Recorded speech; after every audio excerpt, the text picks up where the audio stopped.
même hier, aujourd'hui et éternellement. Amen. Toi l'alpha et l'oméga. Tu es la rose de Sharon. Amen. Tu es cette étoile qui brille ce matin au travers de ton épouse. Amen. Nous sommes très heureux de nous retrouver dans ta présence. Amen. Car dans ta présence, il n'y a point de place pour le péché. Amen. Éternel Père Céleste, nous avons chanté que nous sommes unis par le lien d'amour. Amen.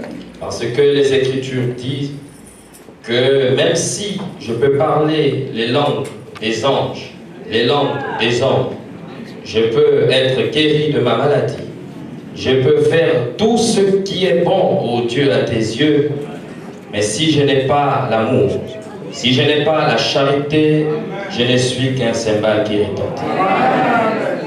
Que cette façon, Seigneur Jésus-Christ, de chanter puisse devenir une vie. Amen. Et que lorsque je serai à côté de mon frère et à côté de ma sœur, je pourrai confesser que l'amour de Christ est aussi en moi. Amen. Éternel Père Céleste, au-delà de toutes nos attentes, Seigneur, nous voulons que tu nous baptises du Saint-Esprit. Amen.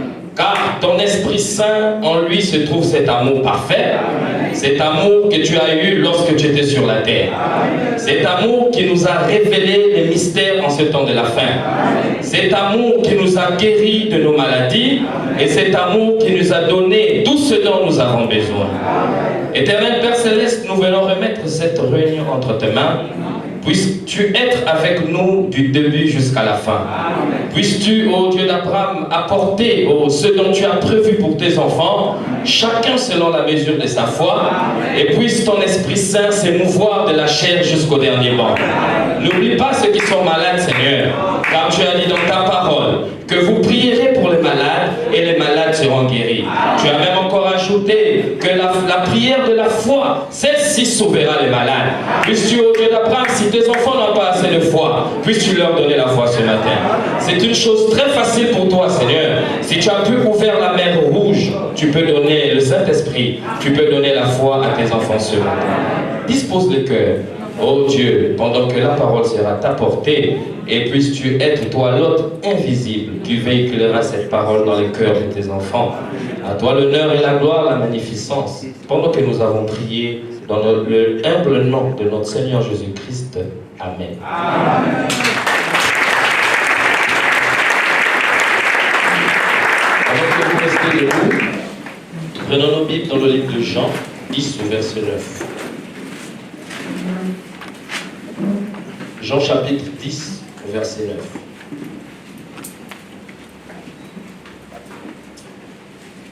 Il est écrit, nous allons commencer au verset 8. Tous ceux qui sont venus avant moi sont des voleurs et des brigands. Mais les brebis ne les ont point écoutés. Je suis la porte.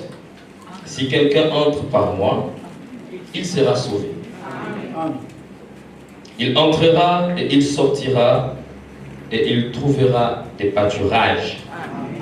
Nous sommes debout, nous prenons Matthieu 16, 19.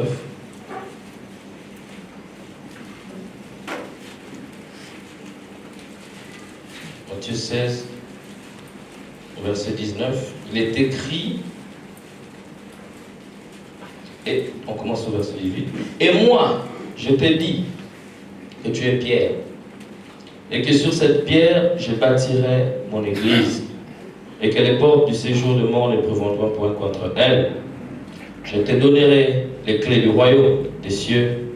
Ce que tu lieras sur la terre sera lié dans les cieux, et ce que tu délieras sur la terre sera délié dans les cieux. Amen. Que le Seigneur bénisse sa parole. Amen. Vous pouvez vous asseoir.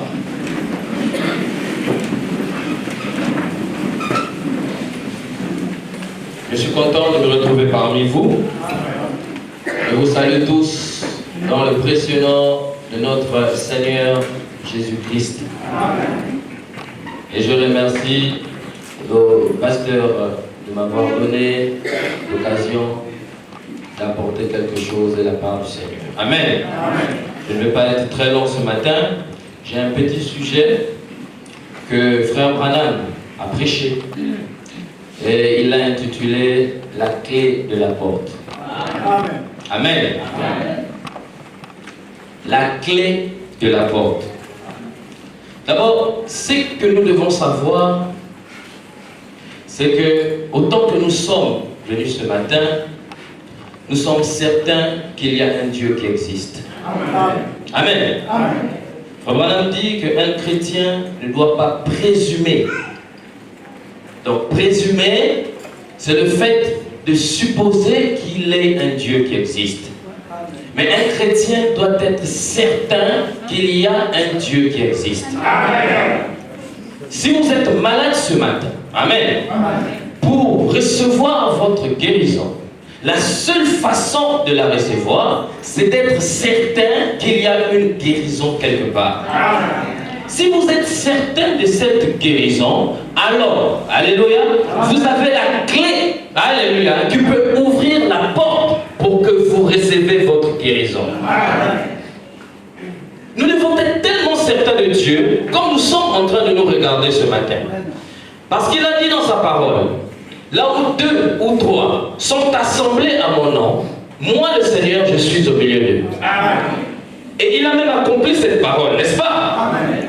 Lorsque ses disciples, amen, qui étaient en train de marcher sur le chemin d'Emmaüs, ils étaient en train de parler de Dieu. Ils étaient en train de parler de Jésus, l'homme de Galilée, amen, qui a été crucifié, cet homme qui a souffert.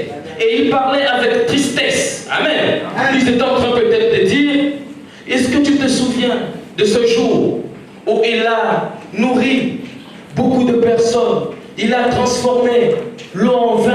Est-ce que tu te souviens de ce jour? Amen. Ils pouvaient parler comme ça entre eux. Ils se disaient peut-être, mais est-ce que tu te rappelles du jour où il s'est arrêté devant la tombe de Lazare? Amen. Et il a dit, Lazare, sort. Ils étaient en train de parler entre eux. Et frère Madame dit, le Seigneur Jésus s'est invité. Parce qu'ils étaient en train de parler du Seigneur Jésus-Christ. Là où nous sommes réunis et nous parlons de Dieu, il est ici. C'est la raison pour laquelle aujourd'hui nous sommes certains que ce matin même, le Seigneur est ici devant nous. Alléluia. Alors, ils sont allés. Je vais introduire mon sujet par là parce que nous parlons de la clé de la porte. Amen. Quelle est cette porte qui est fermée pour tout un chacun ce matin? Amen. Nous avons plusieurs portes qui sont fermées, mais nous avons plusieurs portes aussi qui peuvent être ouvertes par la clé de la foi. Alors, ils avançaient et ils sont arrivés à un moment, ils ont vu Jésus s'est invité. Jésus a commencé à parler. Alléluia. Vous savez, Jésus c'était un très bon prédicateur. Amen. La Bible dit qu'il a commencé à prêcher à ces gens-là depuis Moïse. Amen. Il est venu, il a dit, oh, quels sont ces hommes sans intelligence et lents à croire ce qu'ont dit les prophètes. Amen. Regardez, Moïse était un libérateur. Il avait été promis pour les enfants d'Israël, n'est-ce pas? Alors, lorsque Moïse avait été promis pour les enfants d'Israël, il était déjà là. Amen. Mais il fallait que les enfants d'Israël mettent la foi en la promesse du Seigneur. Tant que les enfants d'Israël mettaient leur foi en la promesse du Seigneur, Moïse était censé arriver. Mes frères et sœurs, il y eut un enfant, alléluia, appelé David. Il a délivré son peuple. Pendant qu'il était en train de prêcher, la foi de ces personnes-là était en train d'augmenter. Il y eut David, il pouvait prêcher. Il y eut Ézéchiel, il y eut Ésaïe. Et ces personnes-là ont compris que ce n'est pas possible. Ce monsieur qui nous parle, amen, il connaît tellement la parole. Alléluia. Et lorsqu'ils sont arrivés au temps du soir, où Jésus devait partir, il a dit non, ne pars pas. Alléluia. La nuit décline. La nuit approche et le temps décline. Reste avec nous. Reste avec nous. Alléluia. Et pourquoi ils ont demandé à Jésus de rester avec eux? Parce que Jésus était en train de prêcher la parole. Alléluia. Vous savez, la fonction que Jésus utilise la plus, c'est lorsqu'il devient prédicateur. Noé c'était un prédicateur, n'est-ce pas? Noé c'était un prédicateur.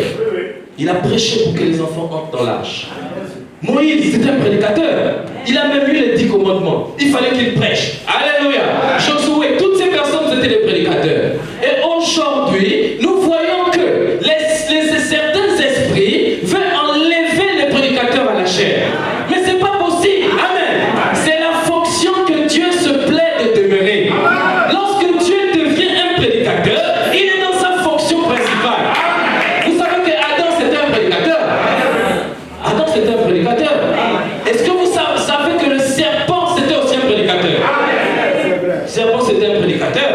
Alors, ils sont arrivés à un moment où Jésus a brisé le pain. Amen. Lorsque Jésus a brisé le pain, ils ont reconnu. Ils ont dit, oh, c'est toi. Pourquoi ils ont reconnu Jésus? Parce que Jésus avait brisé le pain. Et Frère Branham dit que Alléluia, la façon dont Jésus avait brisé le pain, c'était la façon, Alléluia, dont il faisait la part à l'époque lorsqu'il était sur la terre. Donc quand ils ont regardé, ils ont reconnu cette façon de faire. C'est l'ouverture de la parole. Lorsque il y a l'ouverture de la parole, la Bible dit leurs yeux s'ouvrirent. Ça veut dire qu'il y avait une clé, Alléluia, qui a fait en sorte que les yeux de ces disciples-là s'ouvrent. Mais quelle était cette clé? C'était l'ouverture de la parole. La Bible dit que mes brebis écoutent ma voix. À chaque fois que vous écouterez la parole de Dieu et vous êtes une brebis, vous reconnaîtrez cette parole. Mes brebis entendent ma voix. Alors, lorsqu'ils ont terminé, ils ont reconnu le Seigneur Jésus-Christ et leurs yeux s'ouvrirent.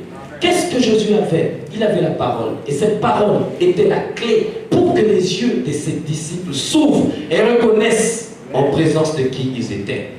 Frère Branham dit, nous allons dans le vif du sujet, que la clé sert à ouvrir.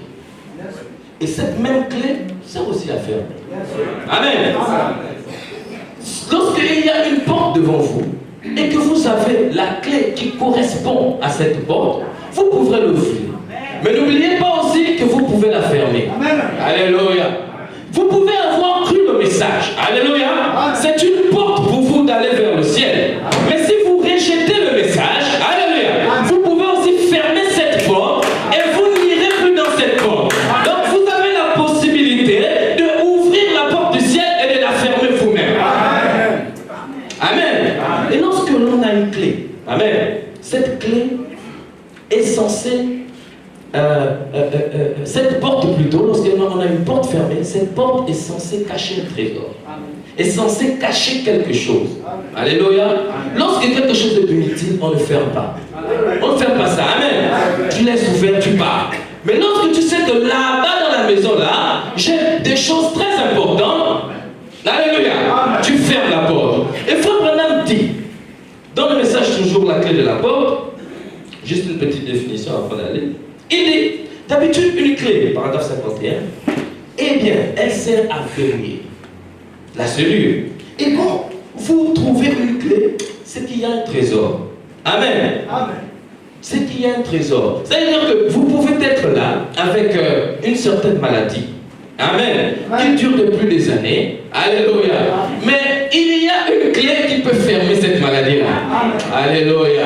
Et il y a une clé qui peut ouvrir la porte de la guérison. Et je crois que cette clé s'obtient par la foi en la parole de Dieu. Or, la foi vient de ce qu'on entend, ce qu'on attend la parole. Il y a des personnes qui peuvent être guéries seulement parce qu'ils ont dit Amen à la parole. Oui, je le crois. Nous avançons. Amen. Quelque chose qui en vaut la peine. Sinon, on ne la verrouille même pas. Quand ça ne vaut la peine d'être verrouillé, on ne s'en occupe pas. Mais quand ça en vaut la peine, on verrouille. Alléluia. Donc, une clé sert généralement à atteindre quelque chose. Amen. Une clé sert à atteindre quelque chose. Si aujourd'hui, alléluia, on met un coffre fort et qu'on te donne la clé, c'est que tu as la possibilité d'ouvrir le coffre fort et récupérer ce qu'il y a à l'intérieur. Or, vous remarquerez que Dieu a donné les clés du royaume. Jésus, il a donné les clés du royaume à Pierre, n'est-ce pas? Il a donné les clés du royaume à Pierre. Et lorsqu'il s'est présenté à Jean, il n'avait plus les clés du royaume. Il n'avait que les clés du séjour des morts. Amen. Donc vous voyez que Frère Branham dit qu'il n'a pas donné ça à Pierre, mais il a donné ça à la révélation qu'avait Pierre du Seigneur Jésus-Christ. Il a dit, je bâtirai mon église sur cette pierre. C'était sur cette révélation. Donc vous comprenez,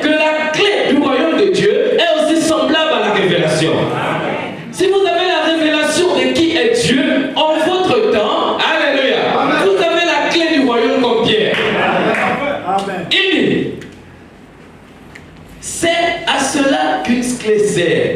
Elle va donc verrouiller et déverrouiller quelque chose. Il dit, maintenant c'est pareil pour une clé. Excusez-moi, la clé doit être tenue par une main. Amen. Parce que la clé ne sert pas à tout le monde. Hein?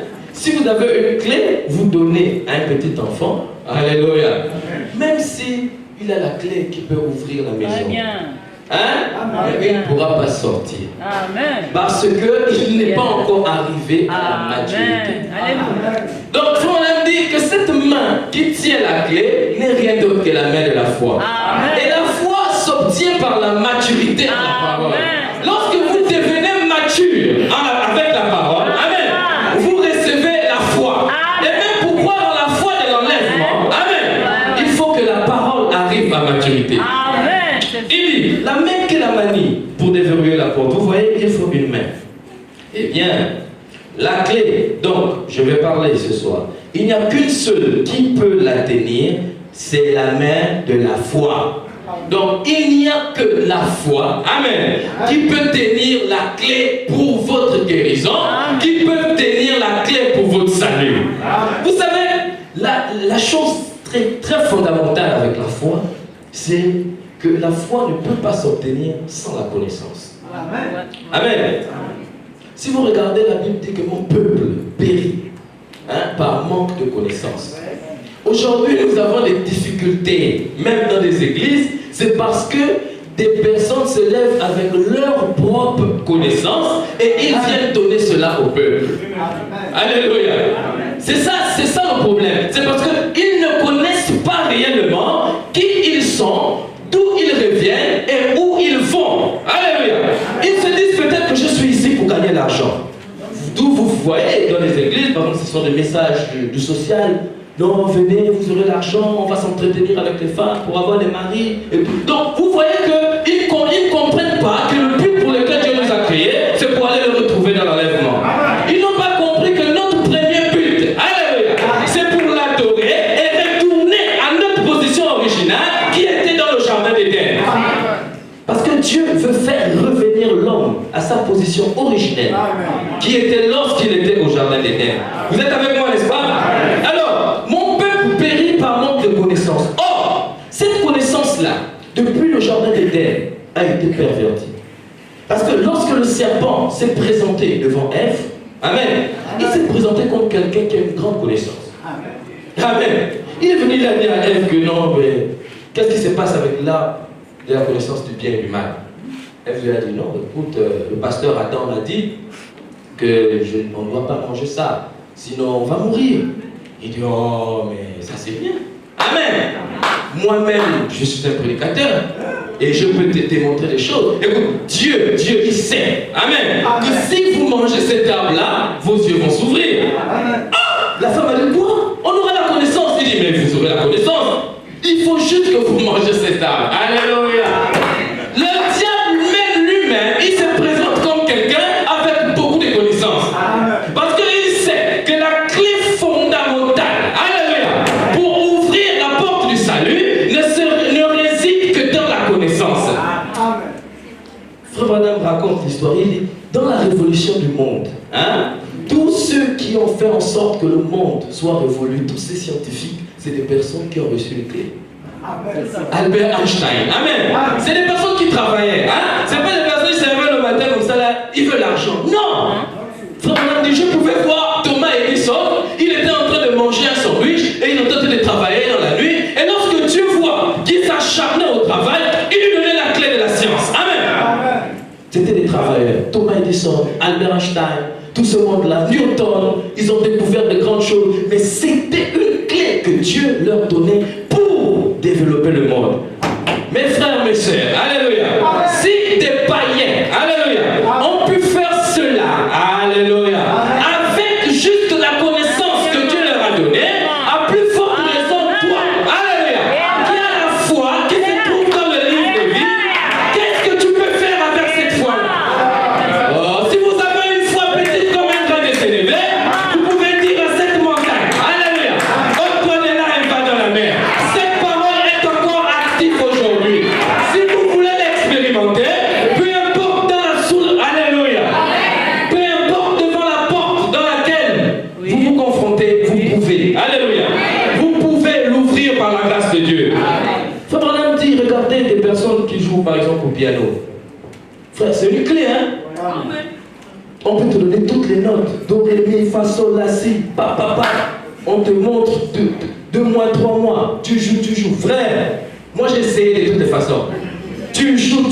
D'ailleurs, même ma fille m'a même dit, elle était petite, elle dit, non, papa, tu ne connais pas jouer au piano.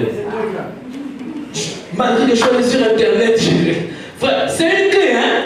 Parce que, alléluia, faut m'en dire qu'il y a des personnes qui sont nées avec, alléluia, il appelle ça, comment dire, un petit don, un don spirituel. Amen. Il y a des personnes qui sont nées avec un petit don spirituel, ils n'ont pas besoin de tellement aller faire le cours et tout. Quand il arrive, il vient, il commence, mais comment tu fais ça? Mais il a la clé. Amen. Et ça, c'est un don spirituel divin particulier. Il y a des personnes qui connaissent le message. Amen.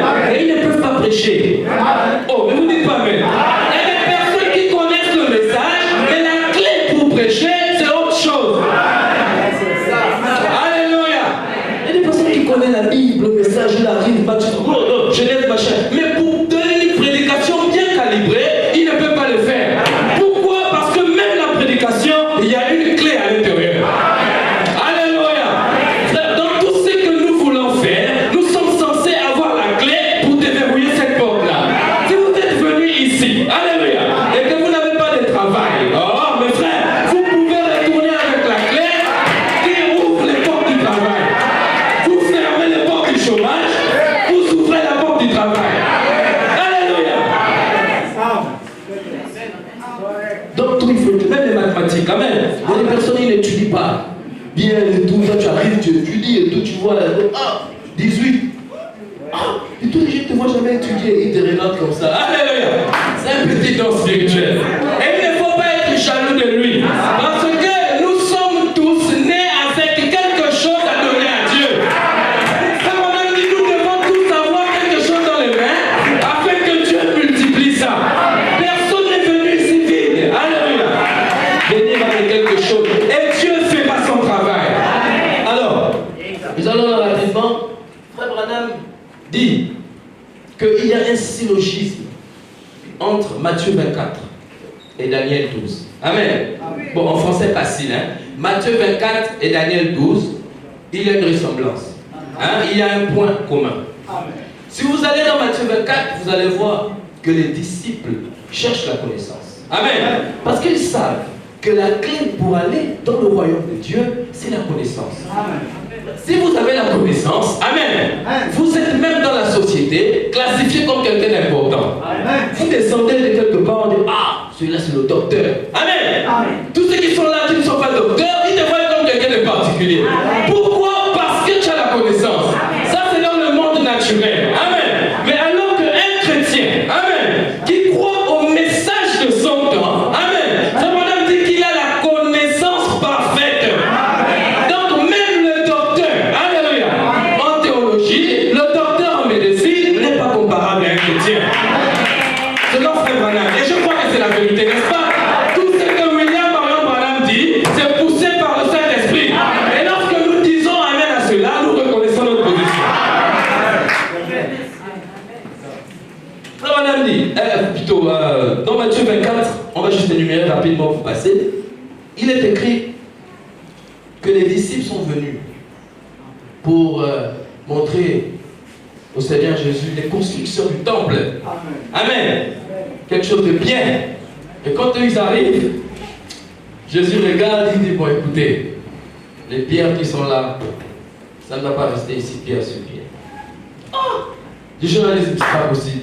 L'homme là, il est toujours bizarre. Il dit, pourquoi ça ne va pas rester pierre sur pierre? Il dit, c'est pas possible. Il dit, Jésus savait, hein? Amen, que le vrai temple, hein, c'est pas le temple là. Est-ce que vous savez ça? Le vrai temple, c'est pas le temple là. Parce que le temple là, pour venir d'abord dans le temple là, il faut que le temple de Dieu soit en toi. Amen. Il y a des personnes qui venaient ici, non? Ils ne sont plus ici. Amen. Mais pourquoi? Mais parce que le temple qui était en eux leur a quitté. C'est Jésus qui t'emmène à l'église. Jésus a dit non, ne vous inquiétez pas pour ça. Ne vous inquiétez pas pour ça, le temple là sera détruit. Hein? Même ici, un jour, ça va être détruit. Mais qu'est-ce qui va nous rester? C'est le temple qui est à l'intérieur de nous. La Bible dit, ne savez-vous pas que votre corps est le temple de Dieu? Le temple de Dieu, c'est Dieu dans l'homme. Amen. Le temple de Dieu, c'est le Saint-Esprit qui prend la prééminence de ta vie. Même s'il n'y a plus de bâtiment, tu restes un chrétien. Alléluia. Alors, il dit, je vais vous donner quelques références. Hein? Ils ont posé la question, dis-nous quand et comment ces choses vont arriver. Et dis-nous un peu les signes et tout ça. Parce que frère, la connaissance est très importante. Amen. Et les disciples sont et Jésus est resté dans les bons. Je vais vous donner quelques petites techniques pour reconnaître que c'est la fin. Le problème dit que Matthieu 24 concerne le temps de la fin. Amen. Matthieu 24 concerne le temps dans lequel nous sommes. Amen. Alléluia. Amen. Alors, il dit, vous allez voir qu'il y aura des guerres. D'abord, avant les guerres, il y aura des faux oins. Il dit qu'il y aura des faux oins, des gens qui viendront en mon nom, mais alors que ce n'est pas moi qui les ai envoyés. Amen. Jésus dit, et puis les disciples d'étonner, il dit donc ils seront plusieurs. Mais ils seront plusieurs. Amen. Parce qu'aujourd'hui, on ne peut même plus compter le nombre de prophètes. Est-ce que vous pouvez compter? Vous partez sur Facebook, il y a des prophètes spécialement pour Facebook. Amen. Vous partez, je ne sais pas si de TikTok, il y a des prophètes pour TikTok. Donc il y a tellement de prophètes que nous nous rappelons ce que Jésus nous a dit. Il dit qu'ils viendront en mon nom, ces faux prophètes. Mais moi je l'ai pas connu. Les disciples ont entendu. Il dit que je vais vous dire encore quelque chose. Il y aura des guerres. Alléluia. Est-ce que ce n'est pas ce que nous voyons? Mais nous voyons la guerre partout. Il y aura des guerres. Une nation s'élèvera contre une autre. Amen. Bon, on va essayer un peu d'actualiser. La Russie va aller bombarder l'Ukraine. Alléluia. Le Hamas, alléluia, ils vont aller bombarder Israël. Une nation s'élèvera contre une autre. Quand vous verrez toutes ces choses, sachez que ce n'est pas encore la fin, mais c'est le processus de la fin. Alléluia. Jésus c'était un bon prédicateur. Hein? En principe, c'était lui qui devait être en train de prêcher ici. Un vrai prédicateur. Et les disciples étaient en train d'écouter. Il dit qu'il y aura des guerres. Il y aura des guerres. Mais attention, il y aura aussi la famine. Alléluia. Ces guerres vont provoquer la famine. Est-ce que vous n'entendez pas à la radio? Alléluia. Que nous sommes en train de donner la nourriture aux gens du Hamas.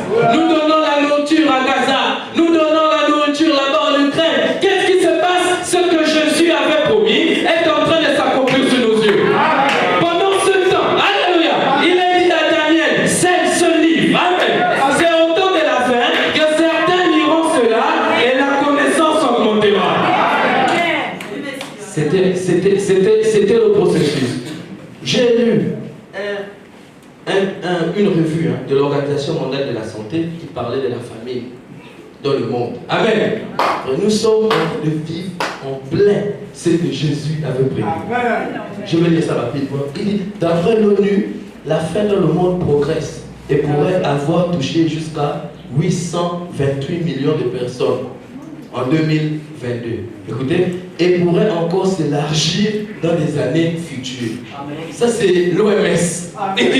D'après un rapport de l'ONU, la faim dans le monde progresse et pourrait toucher jusqu'à plus de 1 milliard 828 millions d'habitants avant 2030. Hein?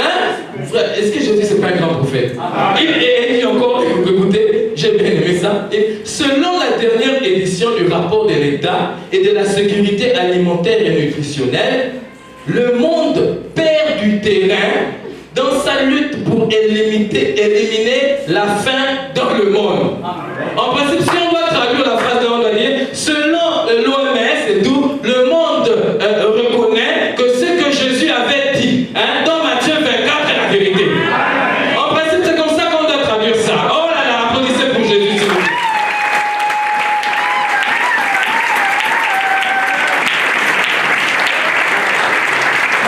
Oh, c'est un prophète extraordinaire. Amen. Un prédicateur extraordinaire. Et il ajoute, il part, nous allons faire rapidement, que, et je vous dis aussi, il y aura l'iniquité. Amen. L'iniquité sera accrue. Alléluia. Au point où des hommes pourraient peut-être violer des bébés. Amen. Au point où la première puissance mondiale, une femme peut se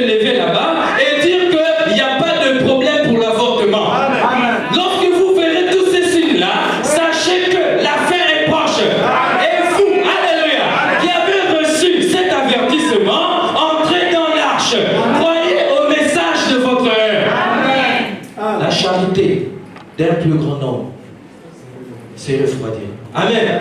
La charité, c'est-à-dire quoi? C'est que ceux qui étaient même religieux, qui avaient même l'amour, amen, ceux qu'on considérait comme des chrétiens, ils vont se refroidir. Frère, c'est pas ce que Covid est venu nous faire. Lorsque Covid-19 est venu, alléluia, il a refroidi certains, alléluia, certains chrétiens se sont refroidis, ils sont restés à la maison à cause de Covid-19. Qu'est-ce que nous pouvons dire? Ce que Jésus a dit est accompli. Mais celui qui persévérera, alléluia, jusqu'à la fin, lui là sera sauvé. Comme lorsque Elohim est allé vers Abraham, amen. Sarah ne croyait pas en ce que Elohim avait dit, mais Abraham a cru en la parole d'Elohim. Lorsque Abraham a cru en la parole d'Elohim, même si Sarah ne croyait pas, c'était plus un problème. Parce que la foi d'Abraham a couvert l'incrédulité de Sarah.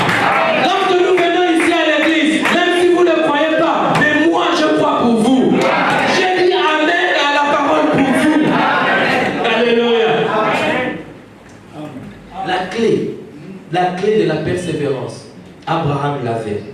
Et Abraham a démontré cela par la foi qu'il avait en ce que Elohim avait dit. Frère, la Bible, ce n'est pas un livre historique. Hein? Non. La Bible, ce n'est pas un livre historique. Vous savez que lorsque on parle de joie, de paix, de miséricorde, de grâce, de toutes ces choses, de toutes ces promesses-là, ce sont des expériences qui doivent être particulières à nous. Amen. Le Cantique dit que chaque promesse qui est dite dans ce livre nous appartient. Amen. Lorsque je lis la Bible, je dois me l'approprier. Frère Branham dit que l'Ancien Testament n'est que le titre du Nouveau Testament. Or, William Branham dit que nous sommes en train d'écrire le Nouveau Testament maintenant même. Amen. Donc nous sommes des épîtres écrites du Nouveau Testament. Amen. Vous êtes un épître de Christ du Nouveau Testament. Amen.